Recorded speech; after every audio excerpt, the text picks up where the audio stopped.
Angimazi umakoti. Kodwa umakoti uyangazi yena. Ngoba uye wathumela imiyalezo. Wafika umyalezo ngathi mina cha. Umuntu ofuna mina uzomthola ibongozi. Wamaphumulo phela. Ya ngizoqhamisa leso nje sokuthi ngowaka amaphumulo. Aze wathi mayesefone esekhuluma nami ngathi ngiyacabanga ukuthi lapho la ukhona sufaka isikhafu manje ugoqela amadolo ukukhuluma nosisomdala wasemzini. Ayithi uyangizenzela. Yeah, uma mphumulo mina wakakhona. Uma ngingaxoxa yami history ngashona ilanga. Besithi masikhuluma lezi indaba zala eNazaretha kuthiwa sixoxa amaphupho.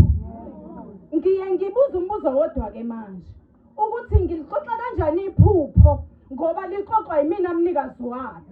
Njengoba lixoxwa yimina mnikazi walo angikhulumi ngento engikhuluma ngayo ngilele ebusuku. Ngikhuluma ngento engikhuluma ngayo ngiphila ngibhekile. Njengoba umakoti kade indlala indaba phambi kwethu sibhekile. Siyazizwa idumo nezidumokazi bezikade simehlela bezehlela yena. Noma kelona bekhona bela eduze beyibukela. Kodwa ayikho eninyanga ayithembile empilweni yakho wathemba uNkulunkulu esimkhonzayo unyazi lwezulu. Engathi weManazaretha singathi masikule ndawo singabi imbaxambili. Kodwa umela umekhona ukuze uNkulunkulu ezokwazi ukukusiza mawusufuna kusiza. uNkulunkulu akakwazi ukukusiza mangabe umbaxambili ngoba kukhona la usazoyobheka khona. Kodwa mawuhleli kuyena uNkulunkulu uyakwazi ukusondela eduze akulekelele. Mina ke sengibonga uma kamakoti. Ngiyabonga mawami ngoba ngithema ngithi ngimlalela umakoti ekhuluma. Indaba yomuntu uyizwa la. Olimini ekhuluma ukuthi lo muntu lihlobo luni lo muntu. Lusho njalo unyazi lwezulu siseJudiya njengoba siseJudiya nje siba nomhlangano. Uthi mawumbheka umuntu uthi mNazaretha musa ukuthi mangabe kukhulunywa ngomuntu eduze kwakho kuthuma mphumulo nje. Ebese uthatha leyo nkulumo ekushiwo ngayo omunye umuntu ebese uyayisebenzisa ekuthangayo. Uthi asifundeni maNazaretha ukufunda abantu ayibongozi. Thina kanje wasiphambi kwenu siyakwazi umfundo. Yabo mase ngihleli nabo nje ukutshela one by one yabo lo. Lo mangimthinda ngala. Lo owokuthi ngimbuke nje ulungile ukhona nje. Angisho uyangithi manje. Yeah, ulungile nje ukhona phela ngoba sisesontweni. Ngizolonga imlolonga nje ngendlela yokuthi angene endle. Uma efuna ungena endleleni uzongena kodwa mengafuna afuna. Kodwa ngizobe ngiwenzile umsebenzi mina engithunywe wona. Ngimzwile mina umakoti mhlawumbe nomzwa. Futhi njengoba ngimzwile nje khona intanayo anikezwe yona ekugcineni noma ngelinye ilanga ayovela ibonakala ngoba sengiyatshela nayi into. Ayibona Nkosi. Ngimzwile mina. Futhi ke siyabonga. Ngiphakamisa nje ukubonga kakhulu. Uma kukhona umakoti abancane ngalolu hlobo amncane ngalo bekwazi ukukhuluma kanje umuzwa umuntu olimini ukuthi lento ayikhuluma uyayifila ngaphakathi kuyena iphila kuyena. Kusho ukuthi omakoti bakhona basazophila la eNazaretha. Ithi indaba uxoxele bani. Uthi asizame singomakoti ukuthi imfihlo yala ekhaya kube imfihlo yala ekhaya ibonga inkosi. Uthi makhuluma kanjalo ngase ngikhumbula enye indaba. Yenye indoda ngiyaxolisa ade ngidluswini.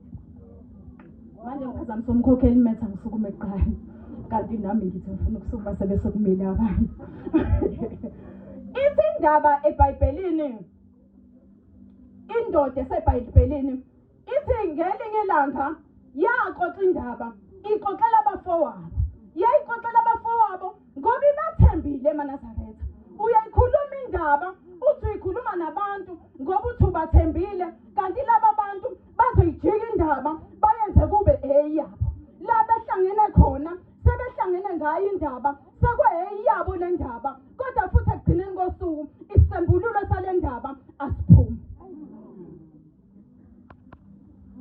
Ithi yahlangana nabafowabo yayisixoxa iphupho layo njengoba umakoti kade lixoxa namanje. Yathi malixoxa iphupho labo bafowabo yathi ngibonile ebusuku ngihlele esihlalweni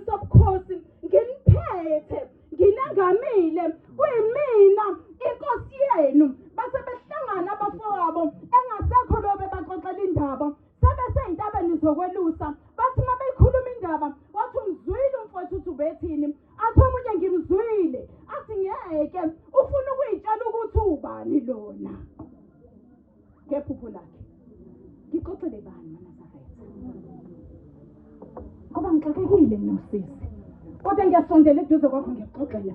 Uma ngikuxoxela indaba yami iphenduka kube ngeyakho. Ithi iphenduka ngeyakho kodwa ungakwazi ungakhisa yona, ungakwazi ukungiphilisa ngayo, ngikwazi ukuphila ngayo kusasa. Wathi uma beyixoxa kwaLusena abafowabo bathi ngeke asimbulale lo. Uthi omunye cha, yavuka indaba yokuthi umfowethu lo ngiyakulunga masimbulala.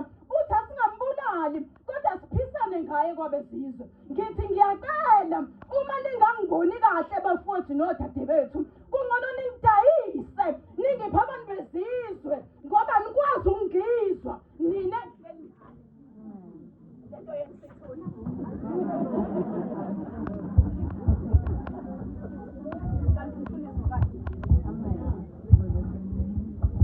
Sikhuluma ngonyasi.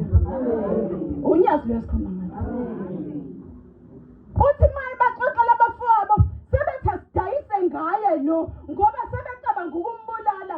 Wathi omunye asingambulali ngoba igazi lakhe kugcina ngelinye ilanga lobuzwe ezandleni zethu, ngoba iyabuzwa indaba amaNazaretha. Njengoba sihamba kule ndawo esihamba kuyo, asazi ukuthi ekugcineni ngelinye ilanga khona usuku lokugcina empilweni yomuntu lazo ophenywa khona incwadi. Ngiye ngize ngithi mangikhuluma ngithi maNazaretha sikhohlwe into eyodwa ukuthi njengoba sile emhlabeni, uyazi ukuthi thina kahle kahle ithina esifileyo, laba abafileyo ibona abaphilayo ngoba zabe incwadi sezaphela. Anganoma uyangizwa. Uyabona njengoba ngiguqe namhlanje nje la ekhaya kithi, usuyangizwa manje ukuthi ngithini. Njengoba ngiguqe namhlanje nje la kithi, nangamhla sengifile amaNazaretha amahle, sengilele phansi liyopheqwa leli pheja. Ngithi uyangizwa ukuthi ngithini, ngoba ngivuma ukuthi ipheqwe ngoba ngikuthanda noma ngoba ngikuzwa engangikusho ukuthi kuthini.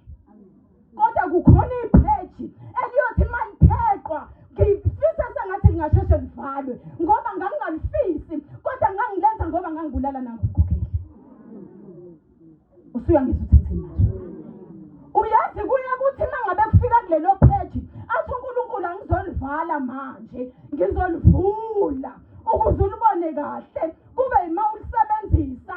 Mhlawumbe kuphela isikhathi esingangonyaka livuliwe lelo pheji, wena ofisa ukuthi lisheshe livalwe, uNkulunkulu angalivali ngoba wenza okungalungile phambi kobuso bakhe.